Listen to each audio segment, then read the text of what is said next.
അപ്പോൾ മക്കളുടെ പ്രായപരിധി അനുസരിച്ചുകൊണ്ട് മാതാപിതാക്കൾ പ്രവർത്തിക്കണം, സംസാരിക്കണം എന്ന് പറഞ്ഞു.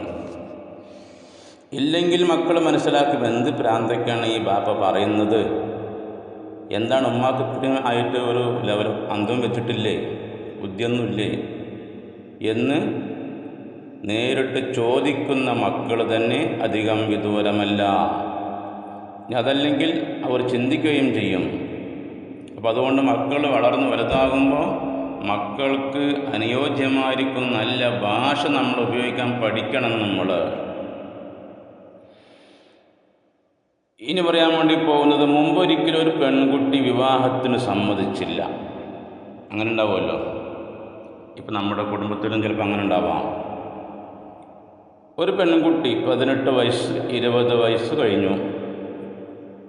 അപ്പോൾ 20 കഴിഞ്ഞ ഒരു പെൺകുട്ടി കല്യാണക്കാരുമായിട്ട് സംസാരിച്ചപ്പോൾ ആ കുട്ടി പറഞ്ഞു, എനിക്ക് വിവാഹം വേണ്ട. എന്തു പറഞ്ഞിട്ടും കുട്ടി സ്വീകരിക്കുന്നില്ല.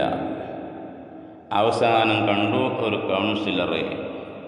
അപ്പം അദ്ദേഹത്തിനോട് കുട്ടി പറഞ്ഞു, ഞാൻ കല്യാണം വേണ്ട എന്ന് പറഞ്ഞത് അതിനോട് താല്പര്യമില്ലാത്തത് കൊണ്ടല്ല, പിന്നെന്താ, എല്ലാ ദിവസവും വൈകുന്നേരം മദ്യപിച്ചുകൊണ്ടാണ് എൻ്റെ പിതാവ് വീട്ടിലേക്ക് കടന്നു വരുന്നത്.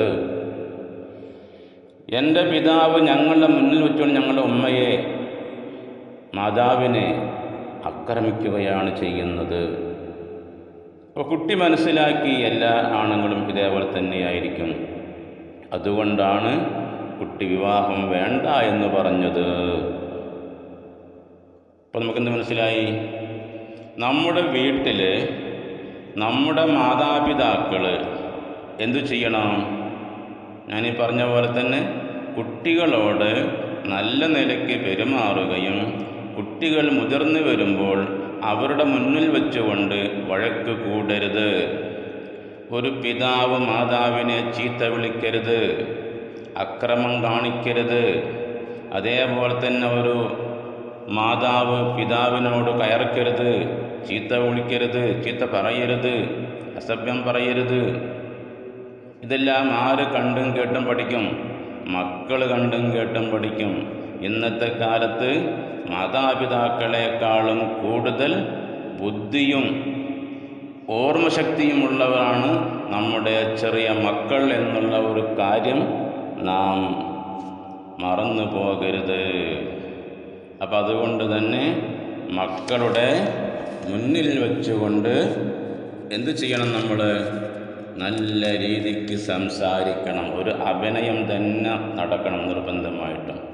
മക്കളുടെ മുന്നിൽ നമ്മൾ അഭിനയിച്ചേ പറ്റൂ, നല്ല പിള്ള ചമഞ്ഞേ പറ്റൂ. ഇല്ലെങ്കിലോ നമ്മുടെ മക്കൾ നമ്മളെ കണ്ടു പഠിക്കും.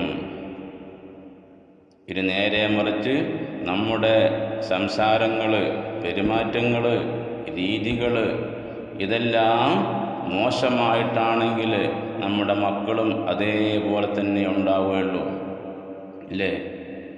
അപ്പം അതുകൊണ്ട് ചെറുപ്പത്തിലെ നമ്മുടെ മക്കൾ എന്താ, നല്ല നിലക്ക് നല്ല സംസാരം കേട്ടുകൊണ്ട് നല്ല പെരുമാറ്റം കേട്ടുകൊണ്ട് വളരണം നമ്മുടെ മക്കൾ. ഇല്ലെങ്കിലോ ഒരിക്കലും നമ്മുടെ മക്കൾ നേരെയാവാൻ പോകുന്നില്ല. ഞാൻ നേരത്തെ പറഞ്ഞ പോലെ നമ്മുടെ മക്കൾക്ക് നമ്മൾ ഹറാമിൻ്റെ ഇനം വാങ്ങിച്ചു കൊടുത്തിട്ടുണ്ടെങ്കിൽ, ഇല്ലേ, പലിശയുടെ ഇനവുമായി ബന്ധപ്പെട്ടുകൊണ്ട് കച്ചവടം നടത്തിയിട്ട് ആ കച്ചവടത്തിൽ കിട്ടുന്ന വിഹിതം കൊണ്ട് ഭക്ഷണമുണ്ടാക്കിയിട്ട് മക്കൾ കൊടുത്തിട്ടുണ്ടെങ്കിൽ ആ മക്കൾക്ക് ഹലാൽ ചിന്തിക്കാൻ കഴിയില്ല. ആ മക്കൾ ഓടിപ്പോകും അന്യ സ്ത്രീയുടെ കൂടെ, അന്യ പുരുഷൻ്റെ കൂടെ ആ മക്കൾ ഓടിപ്പോകും. എന്തേ കാരണം? അവരുടെ മനസ്സിൻ്റെ അകത്ത് എന്താ ഉള്ളത്? ഹറാമാണ് ഉള്ളത്. അപ്പം ഈ ഒരു കാര്യം നമ്മൾ മുഖവിലക്കെടുത്തേ പറ്റൂ.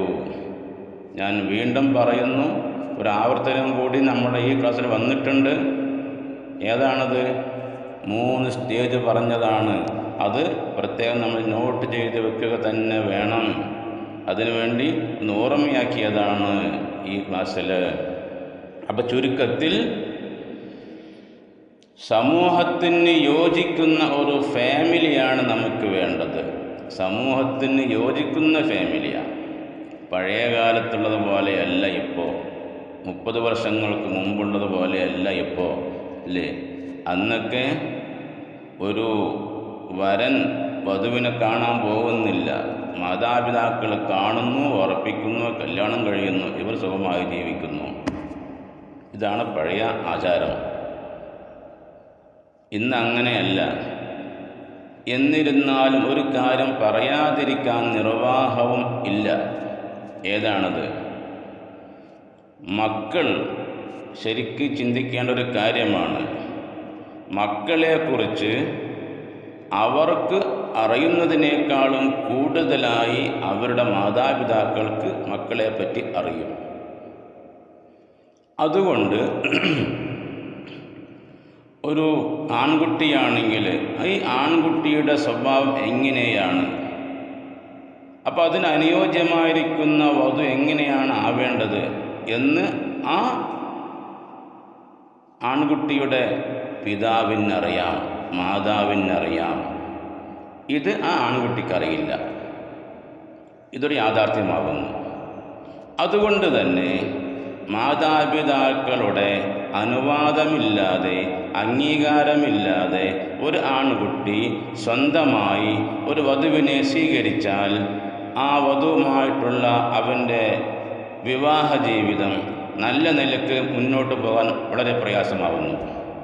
സത്യമല്ലേ അത്? പെൺകുട്ടിയും അങ്ങനെ തന്നെ. അതുകൊണ്ട് മാതാപിതാക്കൾ ഇവർക്ക് വേണ്ടി, മകന് വേണ്ടി, മകൾക്ക് വേണ്ടി തിരഞ്ഞെടുക്കുന്ന വിവാഹം നമ്മൾ അംഗീകരിച്ചേ മതിയാകൂ, നമ്മൾ സ്വീകരിച്ചേ മതിയാകൂ. അതിലാണ് പടച്ച തമ്പുരാൻ്റെ പൊരുത്തമുള്ളത് എന്നുള്ള ഒരു തിരിച്ചറിവ് നമ്മുടെ മക്കൾ മനസ്സിലാക്കിയേ തീരും.